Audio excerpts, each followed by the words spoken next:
Shalom, selamat malam Bapak Ibu Saudara pemirsa di mana saja berada. Berjumpa kembali dengan program Netcall GPIB.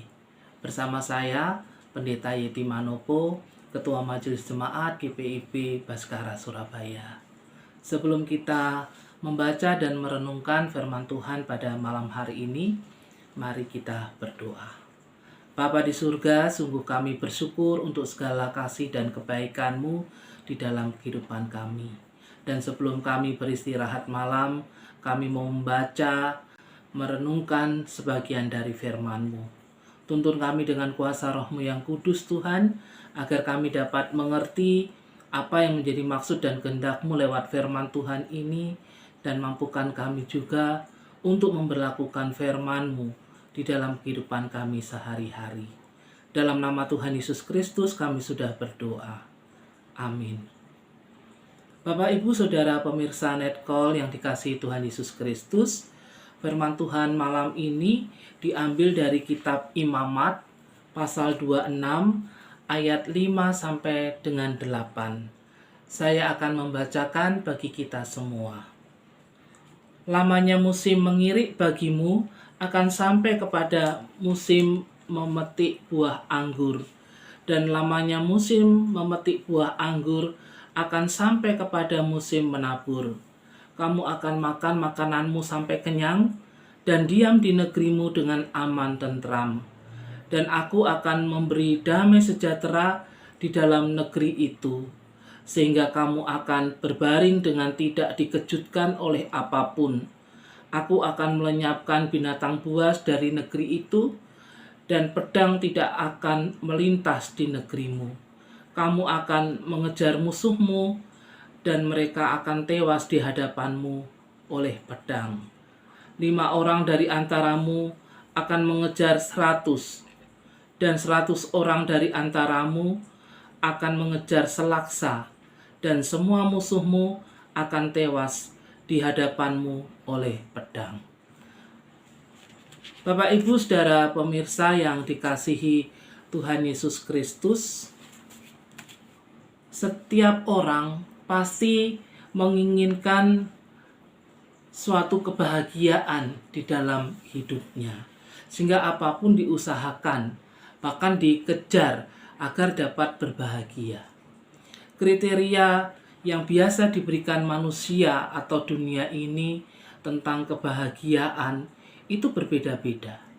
Seringkali kebahagiaan dikaitkan dengan kekayaan. Ada juga yang menganggap bahwa orang yang berbahagia adalah orang yang mempunyai ini dan itu, mempunyai pasangan hidup, mempunyai anak, mempunyai cucu, mempunyai kedudukan, mempunyai rumah, dan sebagainya. Alkitab menyaksikan sungguh sangat berbeda kriteria yang diberikan Allah mengenai kebahagiaan dengan yang diberikan manusia dan dunia ini.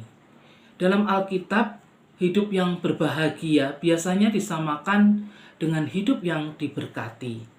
Oleh karena itu, kebahagiaan selalu dihubungkan dengan berkat-berkat Tuhan. Bapak, Ibu, Saudara yang terkasih di dalam Tuhan Yesus Kristus, bacaan firman Tuhan ini dari Imamat 26 ayat 5 sampai dengan 8 berbicara tentang berkat. Dalam firman Tuhan ini disaksikan bahwa berkat tidak dapat diperoleh dengan mengandalkan kekuatan dan kemampuan manusia itu sendiri, tapi berkat dalam hidup umat dikaitkan erat dengan ketaatannya kepada Tuhan. Ketika Allah membebaskan umat Israel dari Mesir dan membawa mereka dalam perjalanan di padang gurun menuju tanah perjanjian, Allah telah mengikat perjanjian dengan umatnya, bahwa Allah akan menjadi Allah Israel dan Israel akan menjadi umat milik kepunyaan Allah. Sebagai umat milik kepunyaan Allah, Allah menghendaki Israel hidup dalam ketaatan kepadanya, tidak menyembah berhala dan melakukan segala ketetapannya. Ketika umat Tuhan taat dan setia, ada janji berkat yang akan dinikmati oleh umatnya. Bahwa Allah akan memberikan berkat yang melimpah, baik dari segi ekonomi, yaitu kecukupan untuk hidup sehari-hari. Itu dikatakan dalam bacaan firman Tuhan kita hari ini, bahwa kamu akan makan makananmu sampai kenyang, karena musim mengirik gandum dan musim memetik buah anggur akan berlangsung terus. Mereka juga akan merasa aman, tentram di negeri yang mereka diami, karena Tuhan akan memberikan damai sejahtera dengan membuat segala keadaan mereka aman, baik dari serangan binatang buas maupun dari musuh-musuh mereka, bahwa musuh-musuh mereka akan dikalahkan.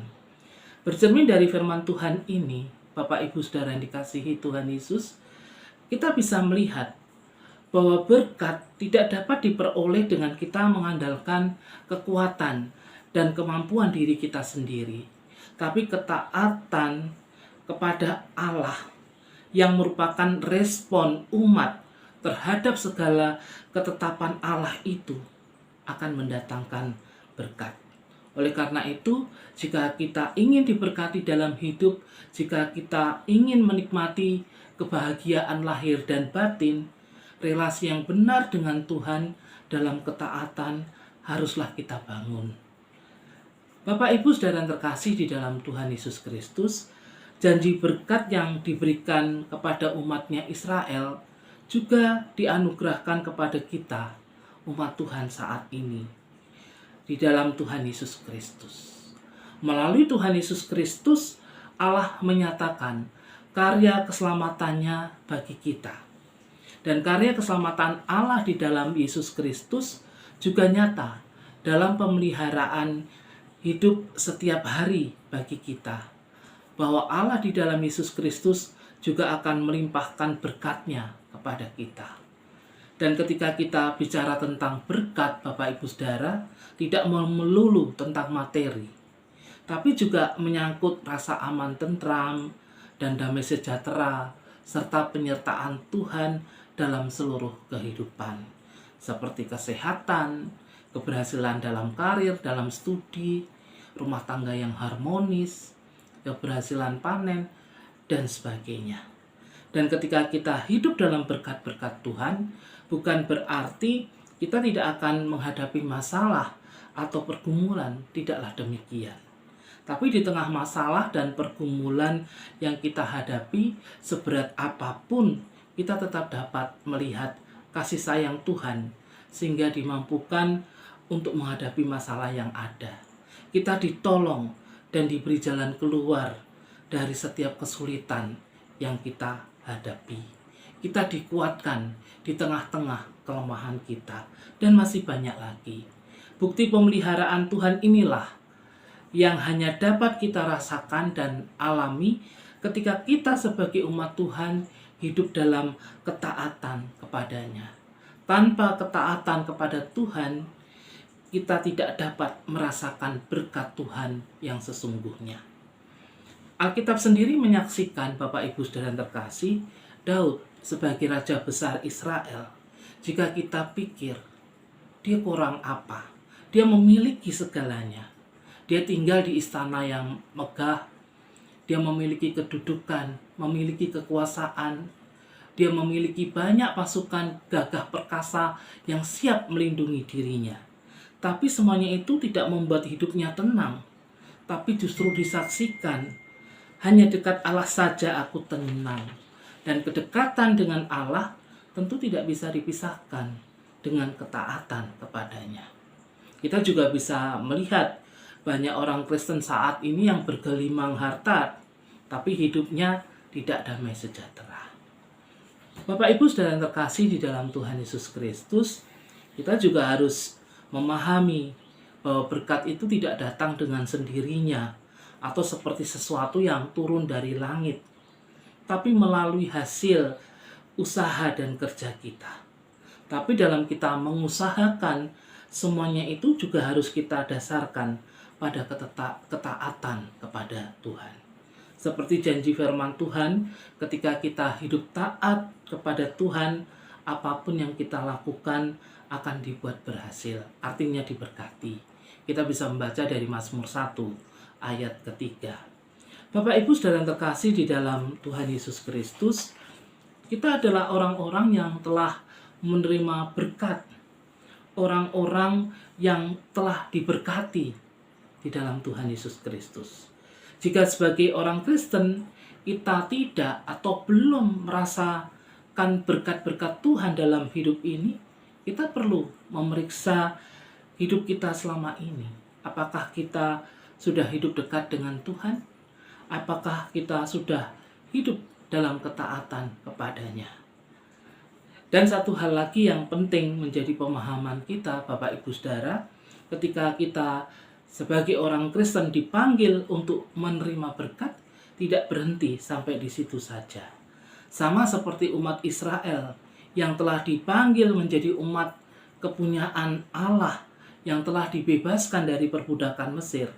Mereka dipanggil tidak hanya untuk menerima berkat, tapi bagaimana melalui mereka berkat itu diteruskan kepada bangsa-bangsa. Itu berarti bagaimana kehidupan umat Israel harus menjadi kesaksian akan Allah bagi bangsa-bangsa lain. Demikian juga kita sebagai orang percaya, ketika kita dipanggil untuk menerima berkat, kita pun harus menjadi berkat bagi sesama.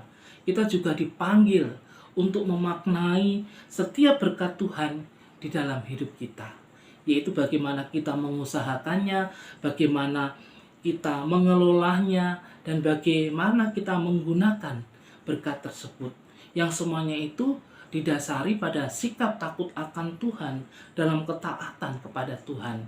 Itu berarti ada nilai kejujuran di dalamnya, ada kebenaran, ada keadilan, dan juga hidup yang bersyukur. Semuanya itu yang mau kita saksikan dalam hidup kita bagi orang lain. Bapak Ibu Saudara yang terkasih di dalam Tuhan Yesus Kristus, panggilan untuk menerima berkat dan menjadi berkat tidak hanya menjadi panggilan kita sebagai orang percaya secara pribadi, tapi juga panggilan kita sebagai gereja atau persekutuan umat Tuhan. Itu berarti bagaimana lewat kehadirannya kita sebagai gereja menjadi berkat bagi masyarakat melalui kepedulian kepada sesama yang menderita. Bagaimana gereja juga berkontribusi dalam kegiatan-kegiatan pemerintah bersama masyarakat yang membangun kehidupan bersama, yang mendatangkan damai sejahtera, dan yang mendatangkan kebaikan dan kebenaran. Itu berarti gereja tidak hanya berbuat bagi dirinya sendiri, tapi bagaimana gereja berbuat bagi orang lain atau masyarakat. Sehingga kehadiran gereja itu menjadi berkat, menjadi garam dan terang, terutama bagi mereka yang lemah, yang terpuruk, yang menderita, yang semuanya itu juga dilakukan sebagai wujud atau bentuk ketaatan kita kepada Tuhan. Tuhan memberkati kita dengan firman-Nya. Amin. Mari kita berdoa. Bapa di surga, sungguh kami bersyukur untuk kebenaran firman-Mu. Mampukan kami Tuhan untuk memaknai dengan benar setiap berkat Tuhan yang Tuhan nyatakan dalam kehidupan kami. Terlebih keselamatan yang kami terima di dalam Tuhan Yesus Kristus. Mampukan kami untuk menjadi berkat bagi sesama. Mampukan kami ya Tuhan untuk menjadi pribadi-pribadi yang senantiasa taat melakukan kehendak-Mu. Bapa di surga, kami juga mau berdoa untuk program Night Call GPIB dan juga Morning Call GPIB. Biarlah Tuhan memberkati agar semuanya itu boleh menjadi sarana pewartaan Injil bagi banyak orang. Tuhan juga memberkati tim yang bekerja melayani Tuhan. Bapa di surga, kami juga berdoa untuk GPIB sebagai gereja yang Tuhan hadirkan. di tengah-tengah masyarakat, negara, dan bangsa kami Indonesia. Biarlah Tuhan berkati agar GPIB mampu hadir di tengah-tengah masyarakat, menghadirkan damai sejahtera Tuhan menjadi berkat. Bapa di surga, kami juga mau berdoa untuk para pemirsa Netcall di mana saja berada. Biarlah Tuhan memberkati kehidupan kami semua Tuhan. Engkau menilik satu persatu keluarga tiap keluarga. Tuhan juga menilik apa yang menjadi pergumulan-pergumulan hidup kami. Kami juga mau berdoa bagi mereka yang sakit. Biarlah Tuhan memulihkan dan menyembuhkan. Mereka yang lemah, Tuhan kuatkan. Mereka yang berbeban berat dengan berbagai-bagai beban kehidupan, Tuhan memberi kekuatan iman. Dan biarlah Tuhan senantiasa campur tangan dan menolong untuk setiap pergumulan-pergumulan yang dihadapi. Terlebih saat ini Tuhan, kami juga masih menghadapi pergumulan pandemi COVID-19. Biarlah Tuhan juga campur tangan dan menolong. Dan kami yakin dan percaya oleh kasih kuasa-Mu, pandemi COVID-19 ini akan berakhir. Masyarakat yang terpapar, Tuhan juga menolong dan memulihkan setiap upaya untuk memutus mata rantai penyebaran COVID-19, bahkan program vaksinasi yang terus berjalan. Tuhan memberkati. Bapa di surga, kami menyerahkan seluruh pemirsa Netcall di mana saja berada. Tuhan menolong, memampukan dalam tugas tanggung jawab yang Tuhan percayakan kepada kami semua. Dan biarlah Tuhan selalu memberkati apapun yang kami kerjakan dan upaya-upaya baik di dalam kehidupan kami. Sehingga lewat semuanya itu nama Tuhan dipuji, dimuliakan. Dan biarlah kami semua senantiasa menjadi berkat. Terima kasih Tuhan, kami mau beristirahat malam. Tuhan jaga lindungi kami. Biarlah dengan kasih kuasa-Mu kami boleh menikmati istirahat malam ini. Dan atas perkenan Tuhan kami juga boleh bangun menikmati hari baru anugerah-Mu. Ampuni salah dan dosa kami Tuhan. Inilah doa syukur dan pengharapan kami yang kami naikkan hanya di dalam nama Tuhan Yesus Kristus yang adalah Tuhan dan Juru Selamat kami. Kami sudah berdoa. Amin. Demikianlah program Netcall pada malam hari ini. Tuhan Yesus memberkati kita semua.